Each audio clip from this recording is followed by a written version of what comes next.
Hey, I'm Rena, and I gotta tell you, I've been wanting to do this video for a few days now. I was thinking about doing Facebook Live, but I've had issues with that. And also too, apparently it only stays up for 30 days. So I decided to just go ahead and make a quick video as quick as possible because I like to share things and just kind of give you an idea of what is going on right now.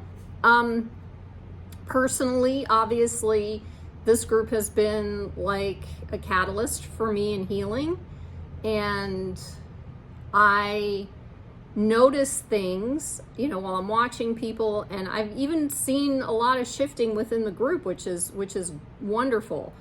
And I've had a lot of shifts, and the world's doing a lot of shifting, and I'm pretty sure you all can feel it as I can.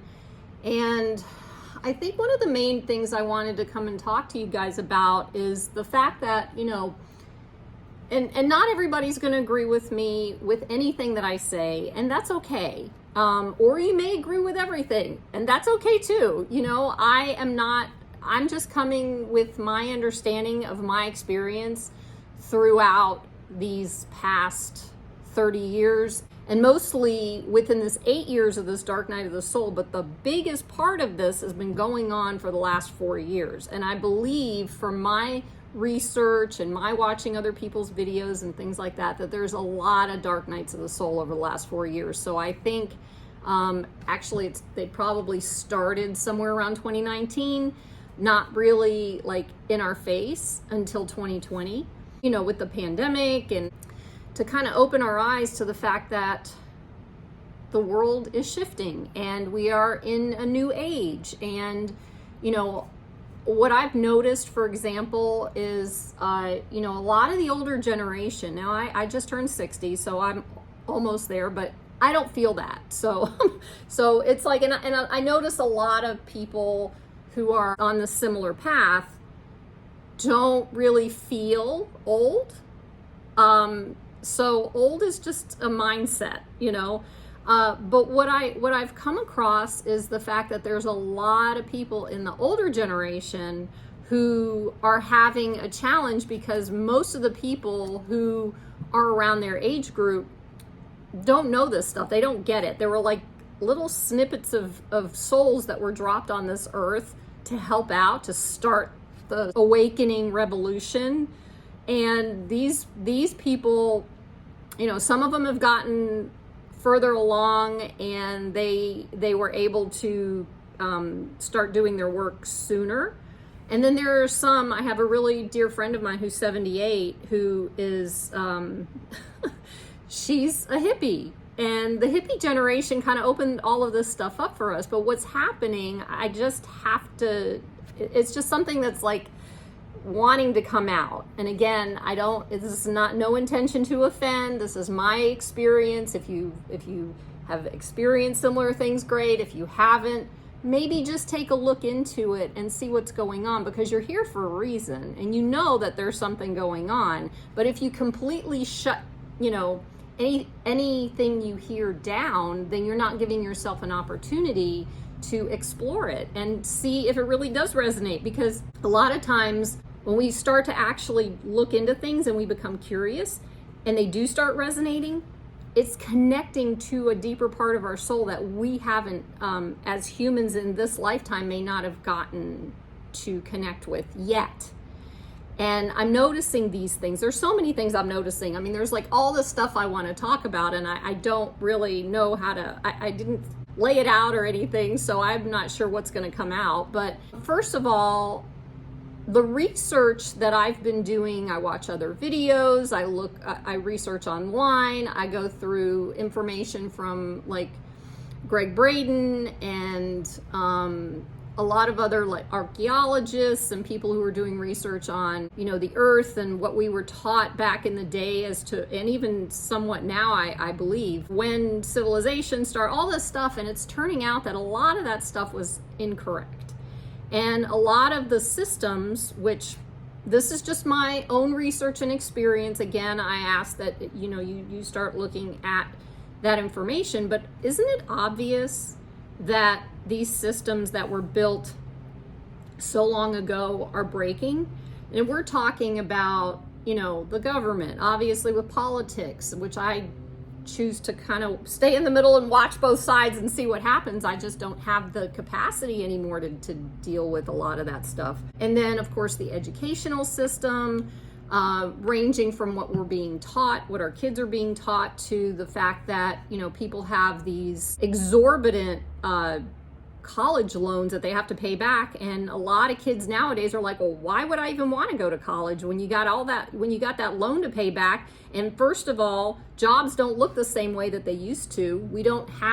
People don't work at the same company for, 20 years and then retire. We just don't do that anymore. And so it's just little things to think about. We've got the medical system, that's definitely falling apart. We experienced that in 2020.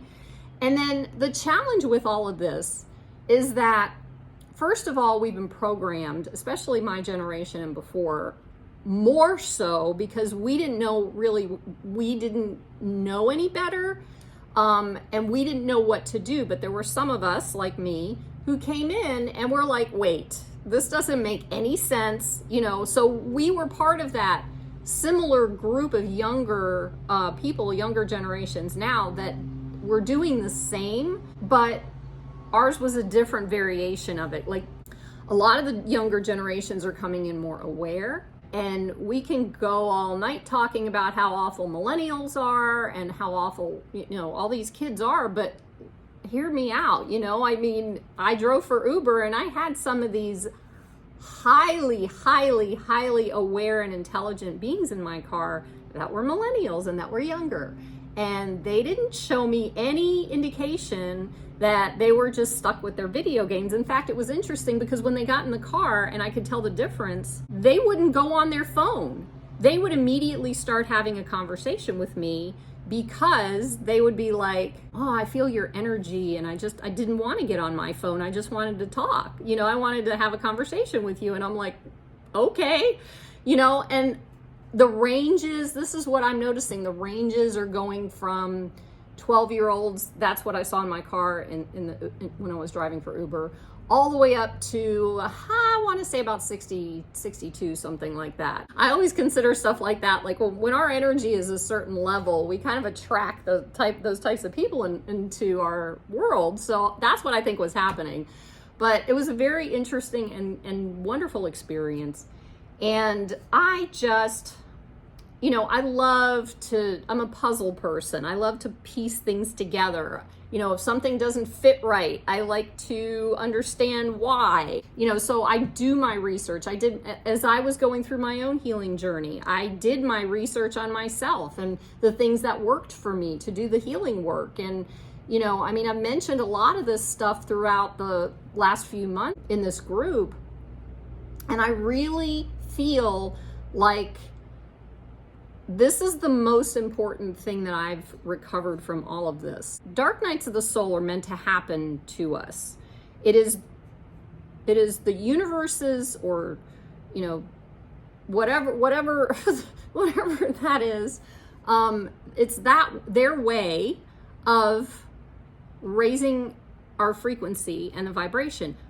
The challenge with all of this is that we have to see what darkness looks like in order to shine light on it. For example, in an individual, we have our darkness. We have what's going on inside of us, and it comes out I call it a GPS system. It's like our feelings and emotions when they raise because of connections and seeing ourselves in somebody else. It comes out, and then it's just a matter of going, oh, why did I just react that way? What's going on here? Instead of just going, blah, from the reptilian brain and completely losing it. There's so much. Stress response was something I looked into, because the stress response is automatic as a human, and the more stress you have, the more you allow into your life. the worse things get. The older you get, the worse things get if you don't do the healing work. And what I'm going to tell you right now, I'm trying to be as vulnerable as possible with this, and it's not always easy, but I want people to know that it's okay to do this. About 3 years ago, I was still dissociating. I dissociated my whole life. And for those of you who don't know what dissociating is, it means that something is so painful or so traumatic that you just kind of, it's almost like you blank out. And even minor, really minor things kind of did that to me, or not to me, but for me. And when that happened, I didn't know what to do. And I remember one day I was sitting there and I started to dissociate, and then I stepped into the dissociation. I like intentionally just sat there and watched myself dissociating. That was really, really, really cool, because when I did that and I made myself aware of what was happening, I actually stopped doing it. And that's about the time that I stopped dissociating. Now, the dysregulation piece of it is about the nervous system. That's about trauma. That's about stress responses. That has a tendency to stay stuck until you complete, I've talked about this before, until you complete the loop and clear out the emotion of that moment that you were either stressed or traumatized. And there's different people in the world. So we have like highly sensitive people and empaths may or may not have gone through deep trauma. You may or may not have the ability to figure out how to deal with it. Like for me, I had a conversation with a couple of people. I think it was on the last group call. And we were talking about how like one person has the ability to see what's going on when they're younger and understand and not do what was going on and just find their way through, and they're strong enough to deal with it. Now I know I'm strong, but I think I've got my choice on this earth is generations of trauma, past lives of trauma, this life of plenty trauma. So my choice to be here was to work through the darkness, to come into the light or bring the light into the darkness so I could understand how that worked. And there was a lot. And we're talking like Holocaust trauma. We're talking about military sexual trauma. We're talking about parental alienation, all this stuff. And it was not an easy journey. And I'm not going to even claim that it was. And I'm going to tell you right now, when you walk through this, it's intentional. We're meant to see how this all works. So the opposite, the duality of this brings us into the light, and the light is so much brighter, and we are so much bigger when we do this. I hope that all made sense. And in relation to the earth, to the way things are going on in society, if we don't see and feel and understand what's going on and what doesn't work anymore, how do we fix that? How do we change that? How do we shift from that? The things that are going on in the world right now. Apparently, I've been watching these other videos, and they're talking about how 50% of the countries on the planet are going through a political shift. So we're going through these things so we can see what it is that's broken out in the world. We're not broken. We are we are perfect as we are. However, there are things that we are intentionally needing to work on in order to become who we are meant to be, the truth of who we are, the bright shining light that can bring all the rest of these individuals. When we do our healing work, we carry that light, and we get to allow other people to heal from that light. Now, I just rambled off on a tangent, but there's a difference between helping people who don't ask to be helped and being the light of an already healed person. Have you ever been attracted to light before? Have you ever seen a moth? It's almost like you become that light, and then other people who want that information or whatever, they become the moth and they're attracted to you, and you don't need to do anything. And this is something I've been learning over the years, going back to the piece about the, society and the world and all these things that we're going through. It's the same. When we clear out and heal that trauma loop or heal the stress loop, I believe they're similar, and we heal all those things and we come out on the other side more conscious, and whatever's inside of us projects outside. So if we are conscious, then the external will become more conscious. So the more of us that heal to raise our frequency, to become conscious, the more it happens, like butterfly effect, or look up the 100th monkey. Just think about people who are interested in, the latest fashion, okay? The minute they switch that one little, somebody does something changes. I look at us going back into the 70s with the bell bottoms and all that kind of stuff. So they came back around. But for example, bell bottoms, somebody decides, oh, well, this would be cool to bring this back out. One person, eventually, pretty quick, all of a sudden, all these people are wearing bell bottoms. I'm like, oh, I didn't even like bell bottoms. So anyway, but that's the point to that, I think. But in essence, what's important is that we recognize that the buck stops here. The healing starts here. The healing extends out there. And when we do this work, which is, again, not easy and it's challenging. However, when you come out on the other side and it's not as difficult as we think, you start to see things in your world shift. And here's a really important thought to take into consideration. Detoxing ourselves mentally, emotionally, physically, and spiritually. Stop watching the news, because most of it's lies anyway. When you get on Facebook and you start doom scrolling, you're going to pick up things in your mind, in your body. You're going to react. We have the stress response, but all of the stress responses are based off of fear. And guess what we've been trained how to do, or what to do? We have been trained to be afraid of everything. We even now put ourselves into fear in order to feel alive. Because that's all, it's almost like it's an addiction. It's like when you can't get enough of it, and fear seems to work the same way. So we go to scary movies, and we like to do these breakout rooms, and we like to do all these different things, but it's just adding to that. We're not meant to live in fear. I feel like when we're constantly in fear, we are attracting more fear.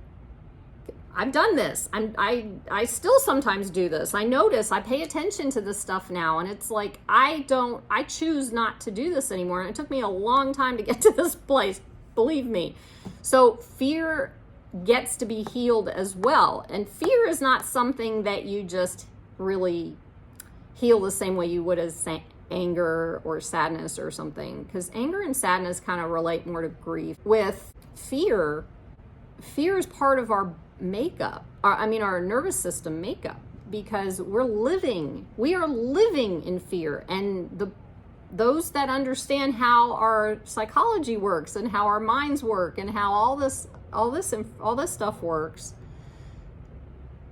is it not obvious that they're creating fear in one form or another to control the population? It's just a thought. But how are you going to be sovereign if you watch all this stuff and you ingest all this stuff, or ingest all these foods that aren't good for you? Or the bottom line is, in the air and all these things going. So there's a lot going on. And what we get to do is we get to stop, make the choice to also stop complaining about things, to stop, and trust me, I've been here, or I wouldn't know what to say here. Stop complaining about things because you're attracting the complaints. Stop talking down about yourself, the self-negative talk. because you've gotten all these lies in your head thinking you're a terrible person, or this is awful and this is terrible, cancel clear on all these words. It's not true. I know from my own experience, and I know you're not going to have the same experience I did, but from my own experience, I know that those things don't work. That the more I focused on the things that hurt me, because we've been hurt as children, we've felt hurt as adults, but the challenge with that is being able to recognize that and start to reparent ourselves, and to get in there with that child and the adult and shift all of that, because the belief systems that we learned do not serve us anymore, especially the way the world is shifting now. So if you followed any of what I just talked about, let me just bring this to a close with the bottom line. Stuff's going on in the world. You have no control over that personally. And it gets harder and harder to feel safe, to feel comfortable, to feel love, or anything that you want to feel, by focusing on all that stuff out there. The focus comes inside, doing your healing work, knowing who you are, uncovering your truth, and learning and understanding how you work, and creating your own sovereignty, and creating a space where when you get to the point where you're just, other people want that. And then they start to ask you, how did you do it? And then you don't have to force anything. You don't have to force what you know on somebody. You just be that person, and you will create the love around you. Think about Mother Teresa. She didn't do anything. She just did the work, and she had just as much trauma and things going on in her life, but she learned how to do it into such a creation that people were attracted to that light, and attracted to that love, and attracted to the peace, and it's like, how do you do that? And then we just say, come, join me, I love you. Tearing up. Okay, hold on. Because that's what's meant to be on this planet, not this chaos. But again, please remember, we don't personally have control over the chaos. We have control over, you stick your arms out and in a circle and spin around, and that's our control. That's how much control we have. And sometimes we don't even have control of that. We need to surrender. There's so many, but you choose the journey. Make the decision to just, I'm sick and tired of being sick and tired. I just want to step out of this chaos. Being persistent and consistent, being willing, being courageous. You can do these things because that's who you are inside of you. One of my gifts is to be able to see people's potentials. And when I see people's potentials, I see all these bright, shiny humans, flooding around, doing all the things that they want to do. And it's not just me being, the highly sensitive person who's like, I don't have the rose, what do they say, the rose glasses. I don't do that anymore. I used to do it, but I don't do that anymore. I see what's going on. I heal myself. I see what people's potentials are. I meditate. I exercise, which is important because you need to involve the body in your healing work. I journal. I have an oracle deck that I read because I love doing it. I don't necessarily do it with other people mostly. Sometimes I do, but not often. What else do I have? I have this daily book, that Prayers to the Great Creator or something like that, by I can't remember her name, but I can share that below. But anyway, and then I'm learning now how to create a space in my body for healing, because we even have the capacity to heal ourselves physically. Isn't that interesting?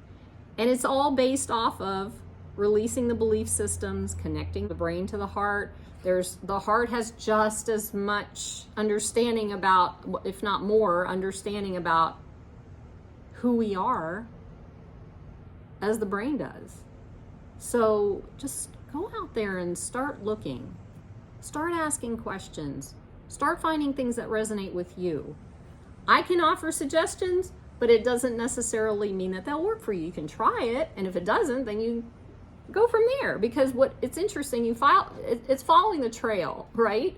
Basically, what I've noticed is when I type something into the internet, something going on with me physically or a curiosity about something that I heard or whatever, I always type either metaphysical after or holistic, and it brings up all the other stuff. When I don't, like, and if I have a physical pain or something and I don't type holistic in there, it's all WebMD and all this stuff, and they're starting to shift a little bit, but not much, at least not what I've seen. So be curious, do your best to stop self-negative talk, ask questions, even if it's not directly to someone out there. And please, that's another thing that I've learned is, like, there are people out there that you can ask questions to who won't think you're crazy. And there are people out there, as you've probably experienced, who you cannot do that with. Don't ask those questions to that group of people, because you are going to get shot down again, and it's just going to push you further down. Start bringing yourself into groups like this that are open and supportive and loving and understanding, and they get you, and you can heal and you can grow in this environment. And let's see what happens. Also, yeah, I keep talking about this thing that I'm doing, which I'm still doing. I'm just working on it behind the scenes because I don't really want to get into details with it yet until it seeds. I'm watering it right now. Soon, very soon, we've got something coming out, and I'm really, really excited to share about that. And I'm really looking forward to it because it excites me, and that's the other thing. Find the thing that excites you because and you're passionate about, because that's what's going to raise the frequency. It raises the vibration. You can feel it in your own body when you talk about it. Find that thing, even if it's something that you did when you were a kid and you want to start doing it again. Craft, whatever, anything. It could be anything that you want to do. Don't listen to the world. Listen to your heart. Listen to your gut. Listen to your intuition. And we can do this. And just be curious and love yourself. And I think that should do it. All right. I hope you guys have a wonderful day or evening wherever you are. And I guess that's about it. Thank you.